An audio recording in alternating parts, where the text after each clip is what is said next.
welcome back to another episode of Share Motivation Podcast. I'm your host, Dalena, and I'm here with my girl, Erika, and we are back for another week. This episode is open forum. Yes.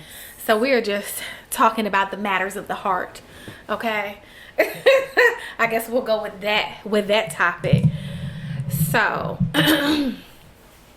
lately I have just been really, and I was telling you this,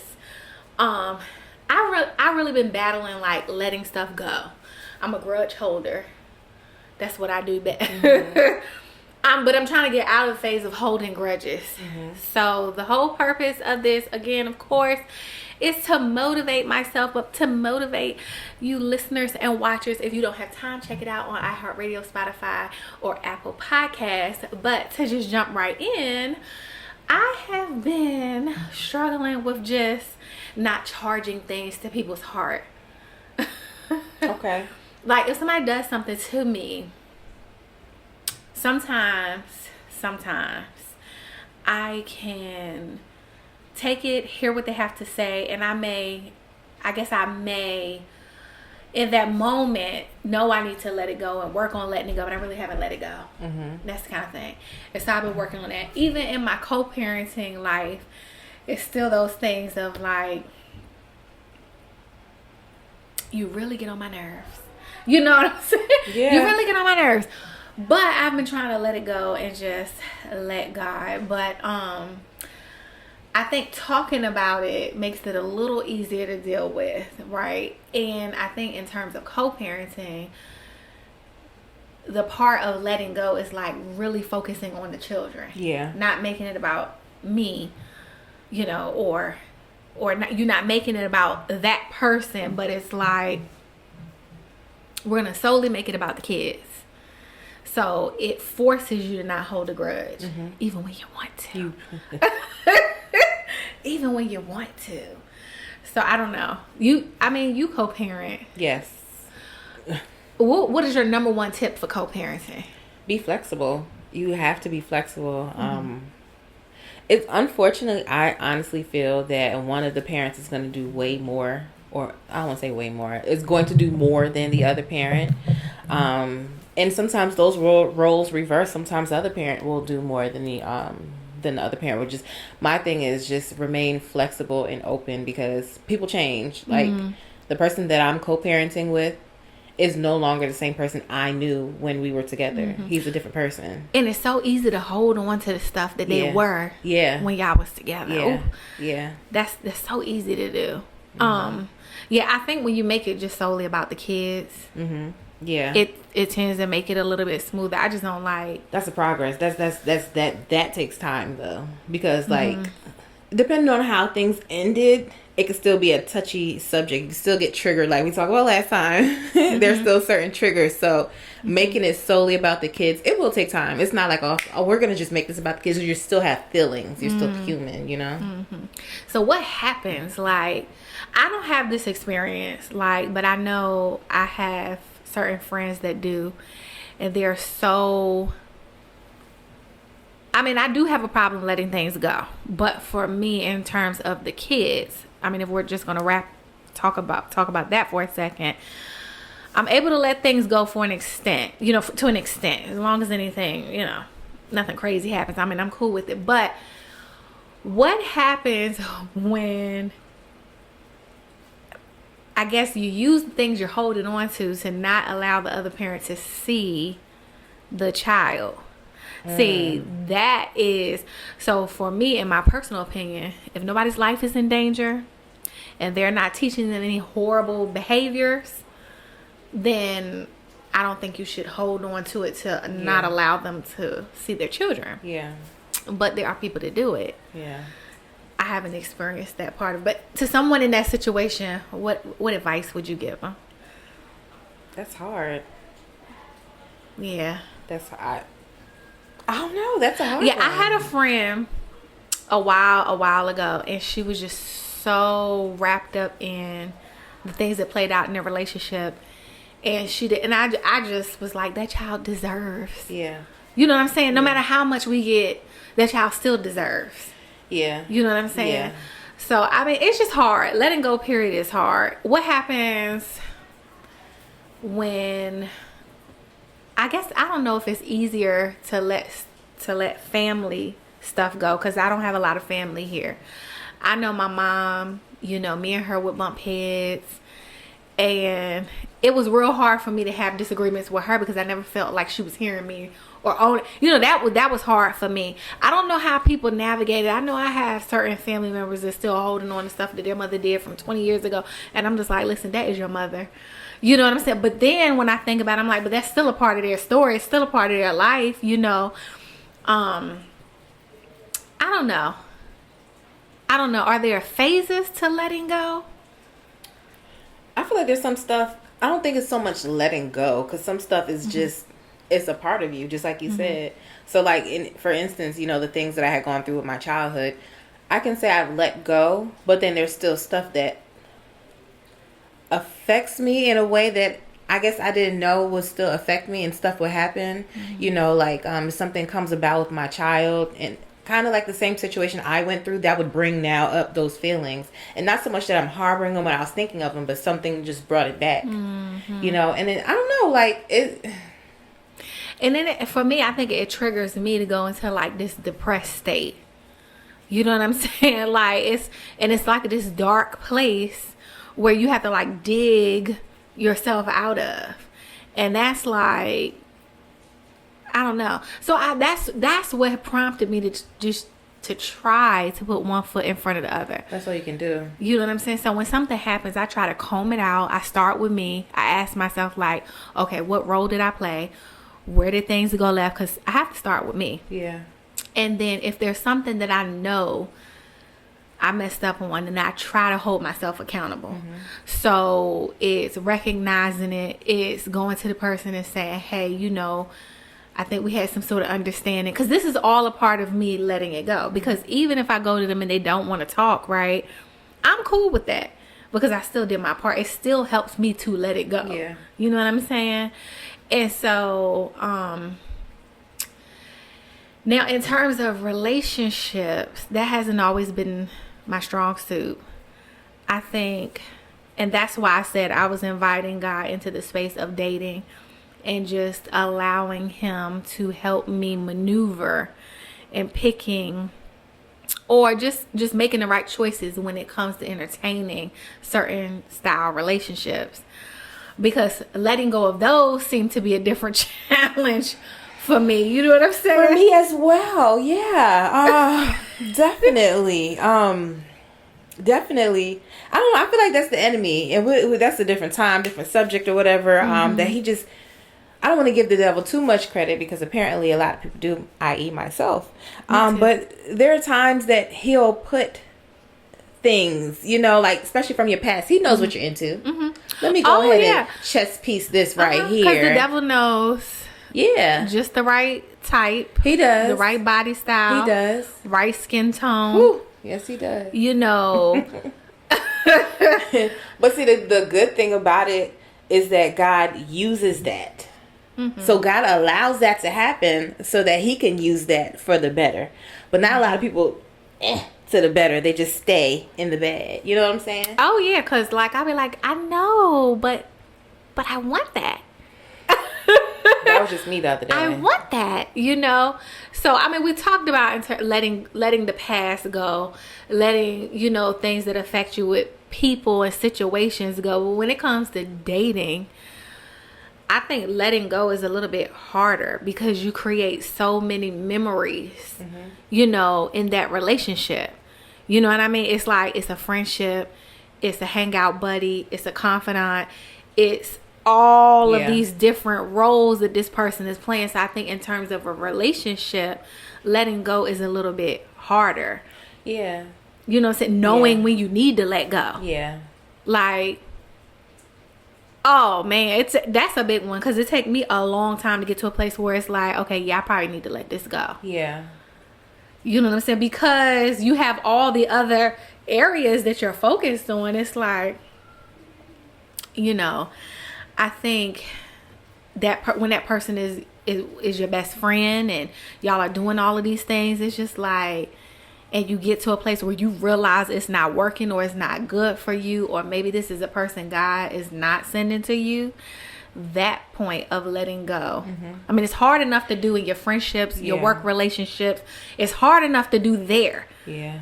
You know what I'm saying? Because you can get to a place with your friend. It's like, I love you, I care about you, but we going in two different directions, sis. Yeah. You know, but then when you like that in your relationship, it's like, oh man. You know what I'm saying? I think recognizing some of the signs, and that's the hard part too.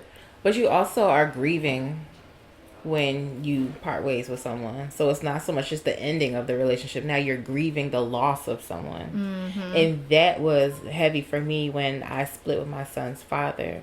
It was like, that was my best friend, and he was also my significant other, and it, you know what I'm saying? So once that ended, and I feel like also that it ended prematurely, you know, because it wasn't so much that we were like, oh, we were at the end of the road.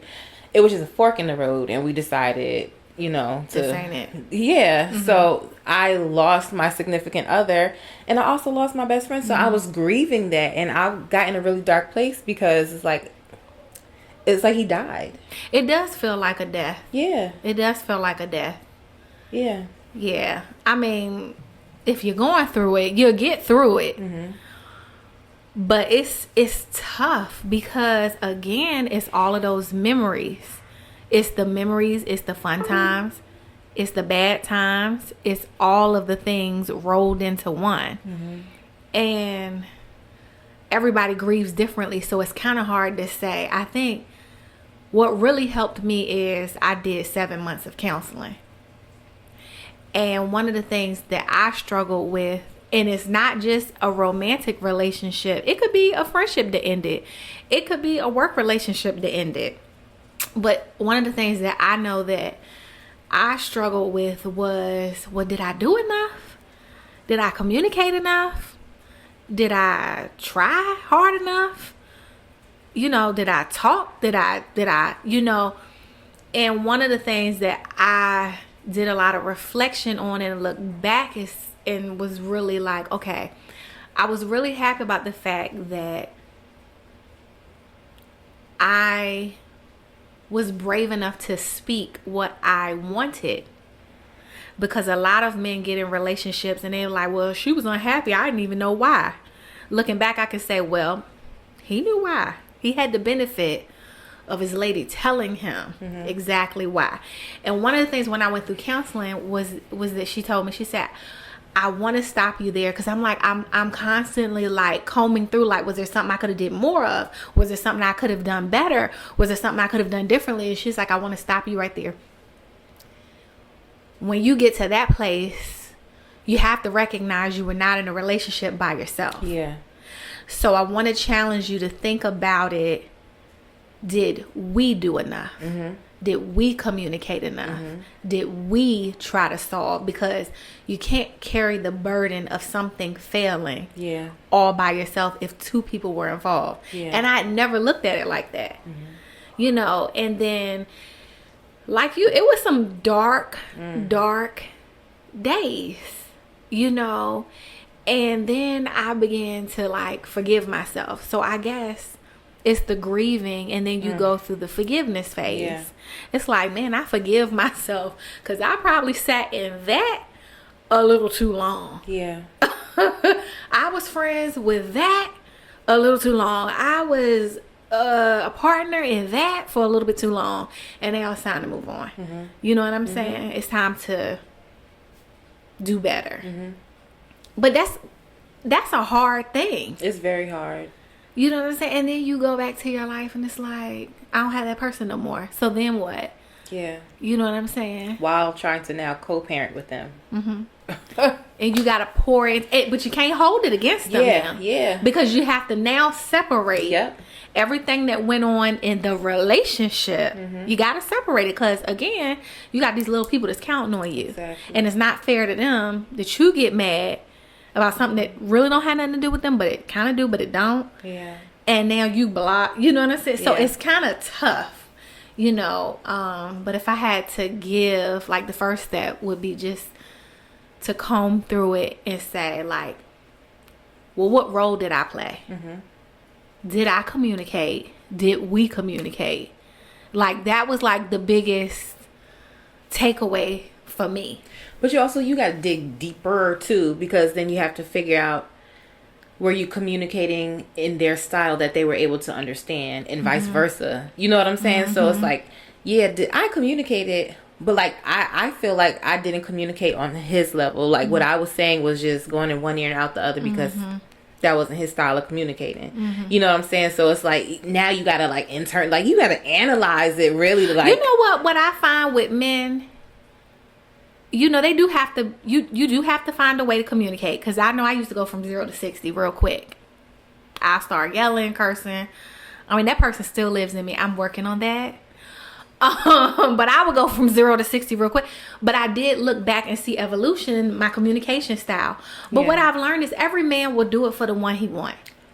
That's true. You know, you sitting here acting like I'm speaking, you know, Somalian. I don't even know if that's a language. But you're acting like I'm speaking some language that you don't understand. It's only so many. You understand. You heard me the first time I said it. Yeah. You know, you might didn't understand, but I definitely said it a couple more times. So you should. Every man will do it for the one he want. That's true. But also, like, when you think about a child, when one parent tells him to do something, and the other parents, he'll listen to the other one more, because that's how he's or she's used to communicating. You know what I'm saying? Could be. Or is it that one parent is allowing them to do or partake in something that they would just rather partake in? Not like the both parents can be saying the same thing, or just like, you know, sometimes children don't like listen to their parents, so like a stranger can tell them the same thing that their parents said, but they would listen to that stranger. You know what I'm saying? Like, sometimes it's I'm trying to say, how do I say it? Communication style. Yeah, I get that. I mean, to an extent. I get it to an extent. I still go back. If I gotta tell you something 3 and 4 times and we're in a relationship. Oh, yeah. You know what I'm saying? Yeah. I done broke it down to you. And I done gave you examples. And you still ain't getting it. To me, it's you don't want to do it. And maybe you don't want to do it because I ain't the one for you.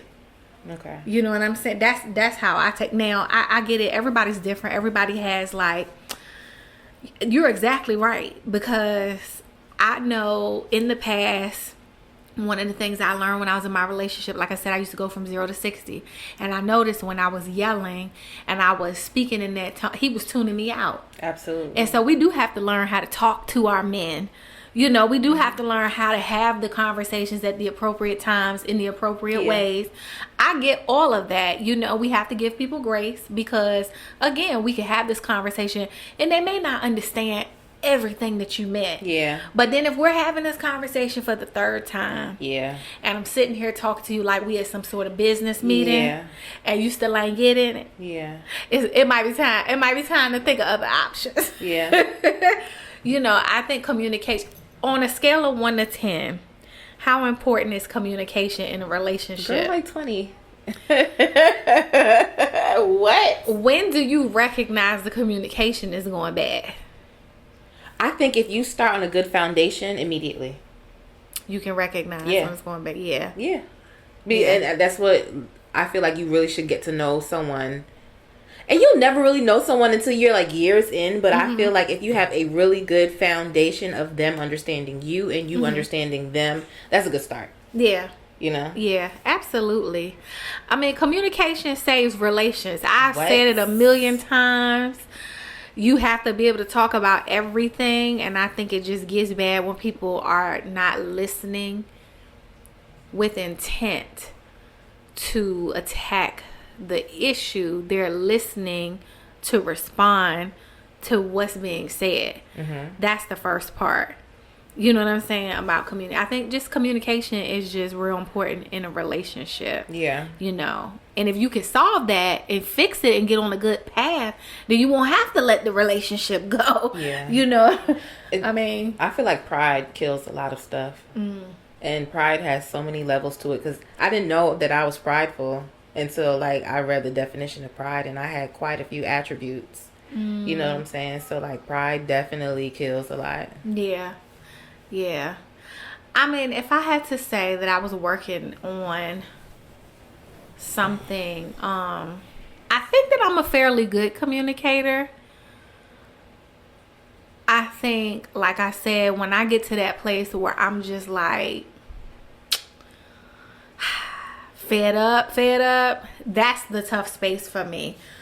And I think when I look back over the years, I can just see the evolution in the communication style and being able to pick a time and place to have conversations. And, you know,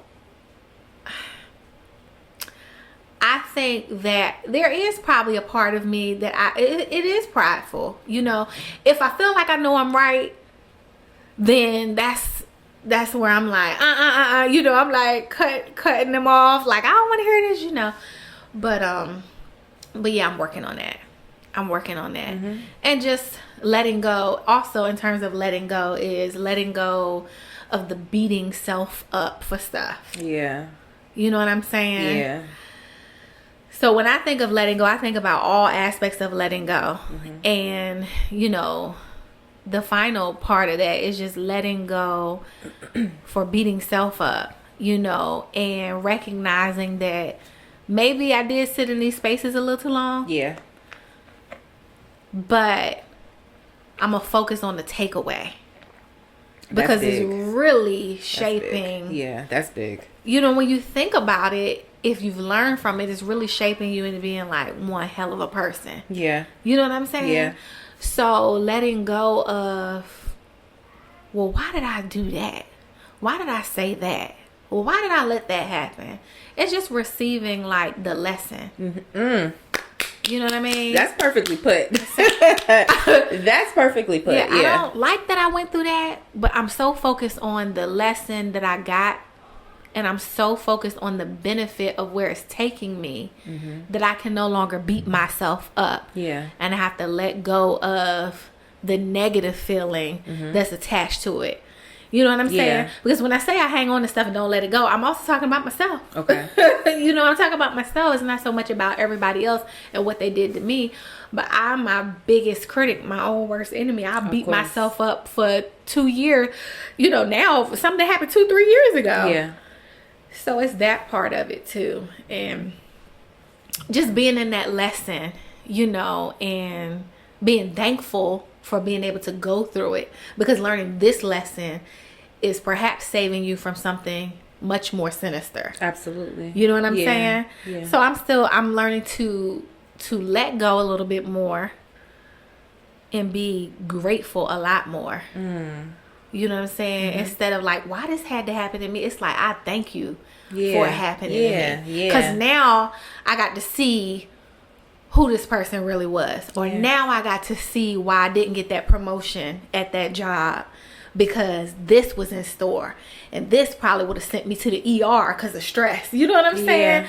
Or, you know, just being thankful because of whatever this lesson is right now is saving me from something much, much more later. You know what I'm saying? So it's just letting go in all aspects, you know. And recognizing, because you just said a whole bunch about recognizing. Like, you have to recognize what you're doing, recognize what you do. Girl, you spoke a word. And I'll take it. Yes.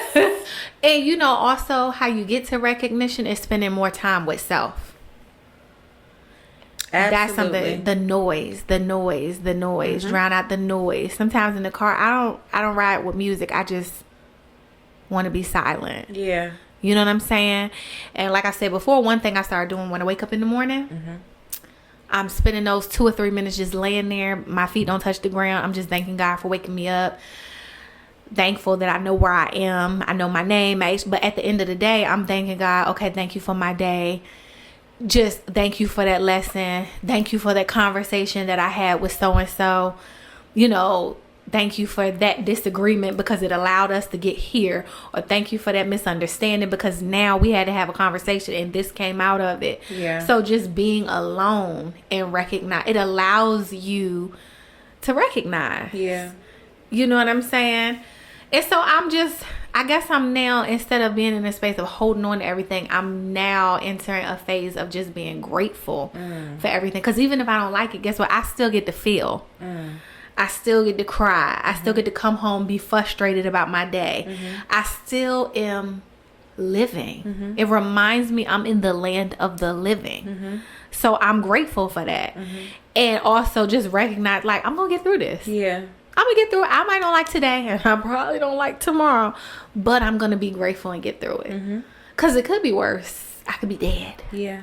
Where I'm not feeling nothing. I'm not irritated about nothing. Yeah. So it's the letting go, and then the picking up the gratefulness and the recognition. Everything you just said, I saw, right? So where you are, it sounds like progress. So you're moving. I'm trying. You have real hard. that process of moving. And previously, would it sound like you were stuck? You were just stuck. So people are choosing whether they want to be stuck or whether they want to move. And I never recognized that I was making the choice. By not letting go, I was making the choice to be stuck. And didn't even realize it. Yeah. You know, yeah, I was constantly replaying stuff that had happened, replaying conversations that were had, and stuck. Yeah. Yeah. Same. So the importance of letting go is just, you know, when they talk about forgiveness, I know we talked about forgiveness in the past. Go check out that episode. But forgiveness, when they say so cliche, forgiveness is not about, you know, the other person. It's about you. Yeah. It really is. And I have had to learn to forgive myself. Yeah. Because I was just doing just a whole lot of damage. Yeah. You know, I was just doing a whole lot of damage, you know, and now I'm just at a place where I'm starting to feel good about myself, about my life, my self-esteem, you know, working on my relationship with, I ain't nowhere where I want to be, okay? But it's about the progress. Yeah. You know what I'm saying? And I really do look back and be like, I am in a whole different box than I was a few years, you know, two years ago. And that's because I made a choice to let some stuff go and focus on the lesson. You know what I'm saying? I'm like, oh, I learned it this time. You're not going to get me with this. I'm going to pass this test this time. Yeah. And so I'm just grateful for that because I'm still here. I have a chance to get it right. You know what I'm saying? I have a chance to get it right with my kids. Me and my daughter, we bump heads. It's just that chance to get it right. You know what I'm saying? And so I'm just grateful. Others because you got it right.